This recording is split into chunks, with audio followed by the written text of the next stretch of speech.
Polsek Bekasi Utara telah menemukan identitas pria yang ditemukan tewas bersimbah darah di Jalan Perjuangan Teluk Pucung, Bekasi Utara pada Senin 21 Desember 2020 dini hari tadi. Korban merupakan seorang pelajar berinisial APP 16 tahun yang tewas setelah dibacok oleh kawanan pembegal bersenjata tajam.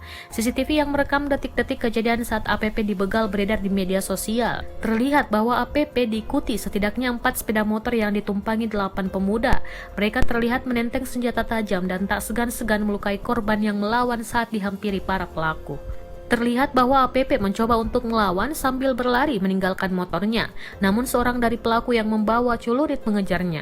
Tak lama setelah itu mereka pergi meninggalkan korban dan membawa serta motornya. Kapolsek Bekasi Utara Kompol Khalid Tayyib mengatakan telah mengantongi bukti rekaman CCTV saat korban dibegal oleh kawanan tersebut.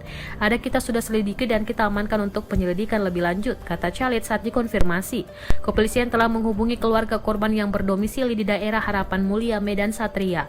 Menurut orang tua korban, kendaraan yang terlihat pada tayangan CCTV sama seperti kendaraan milik anaknya.